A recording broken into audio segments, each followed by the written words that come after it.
what my dad said about the gate is true, Al's old body and mind should still be there. And now his soul is there too. Maybe life has no equal trade. Maybe you can give up all you've got and get nothing back. But still, even if I can't prove it's true, I have to try. For your sake, Al.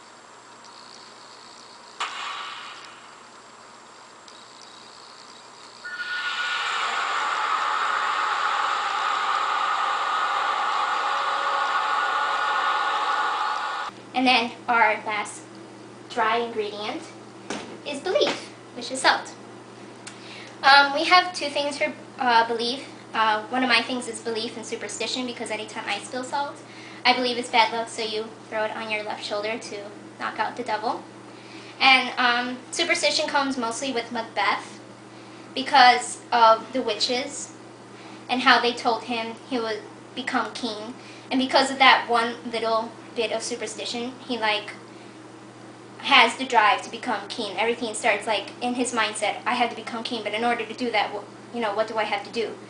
And it's not really the witch's fault, because they just told him this. It's his own belief of the superstition that made him do it. And it also comes in with Tess, and how she had no belief within herself. She lost it. That the one act of being raped completely demolished all the beliefs that she had. And then all the omens, the bad omens, whether it's the mansion door or coming with the stump where the guy got his hand torn in it and then hung, all these superstitions, all these bad omens, overcome her as well. And even with Angel, when she starts maybe bringing back a bit of belief that maybe her life can come to change, the rape still comes back to her mind. And then it completely destroys her relationship with Angel because he can't accept it. And so with him leaving her completely by herself, she loses her belief again, falls back to Alec, and then pretty much ends up with her demise because she falls back into believing Alec and being with her, and when Angel comes back, she's lost completely and kills Alec, and that ends to her demise because she has to get hung for that sin. And when you have no belief, you lose all hope, which also comes to part, which is our butter. I can't believe it's not hope. And Tess has a lot of lack of hope, and she loses it also with Angel leaving. She has a lot of lack of it. And belief, I forgot to explain the clip. Pretty much Ed at the end of the anime, he loses Al because Al sacrifices himself so Ed can come back to life.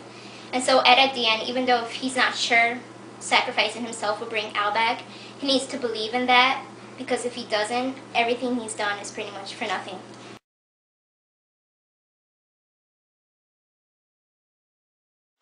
You should never have come here. Father Cornello gave us hope. What right did you have to take that away? With him, we believed we could do anything, even bring back the dead. We're a desert village. We had nothing before that. You're saying we should have just let everything go on as it was? Well, why not? What do I have to live for now that I know Cain won't come back? You tell me that, Ed! You'll have to decide for yourself. Walk on your own. Move forward. You've got a good, strong pair of legs, Rose. You should get up and use them.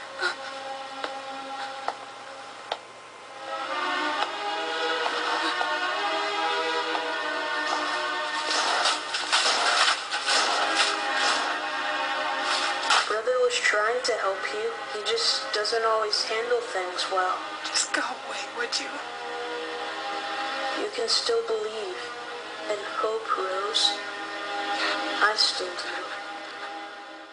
And then for hope is Rose, when Ed and Al come into the village and prove that the priest is a phony and he's not actually using miracles, it's just a fake philosopher's stone. Rose tells them that it would have been better if they never came, because at least they had some bit of hope that even if it was fake, it was something. But Ed tells her, that's not what you should deal with. Just because you lost, her boyfriend, you shouldn't lose all hope. And Al tells her that he still believes in hope. He still believes he can get back his body, so she shouldn't lose it either. And of course, again, that comes with Tess, her loss of hope when Angel leaves.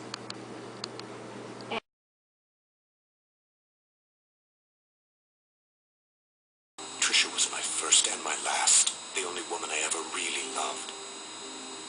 How odd. 400 years ago, when we first met, back when I was still an innocent, you whispered words of love to me. Or do my memories deceive me? No, they don't. On that day, 400 years ago, we had finally achieved our goal. By using the lives of those sentenced to hang during the witch hunts, and those who were dying of the plague, by repeating our experiments relentlessly, despite countless failures, we finally grasped it, the Philosopher's Stone.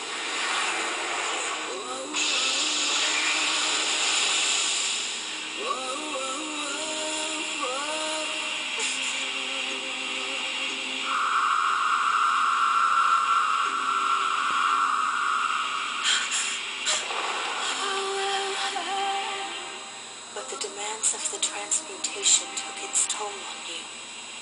You were dying. In sheer impulse, I attached your soul to the body of another man. And it was then that we discovered eternal life. And our next ingredient is love, which is sugar. Where's my sugar? Oh, I think my mom put it back. Oh well, we lost sugar. No, we didn't. Here you go. We'll use this sugar. There you go. Sugar. Oh, honey, honey. There you go. And love, we have Dante as a clip. And her love for Hohenheim, which was so great when back 400 years ago, where the Philosopher's Stone all started, how when they made it, her love for Hohenheim, like that sheer impulse, she put his soul into another person's body. And that also goes back to the soul and how that's all that matters. Like the soul is all that matters when it came to Hohenheim. That was who he was. It doesn't matter what body he was in. That the soul was Hohenheim. And with that, they learned of immortality. They learned of how not being able to die. And her love for him was so deep that she would do this for him without any thought at all. And then that brings us to Brave New World in 1984, which I believe 1984 is like my most favorite book ever. And the reason I think Brave New World and 1984 are such good books to pick of what makes us human is because the society stripped them of everything that makes them human. And it kind of questions you. What got stripped from them that made them just people from not actually human beings? And then for Brave New World, love was just considered as sex, which is, I see that a lot now today in society, how sex is replaced with love, that lust is replaced with love. And love, I don't think, is anymore, it's not as special as beforehand, because it's a lot about physical attraction and not really inwardly.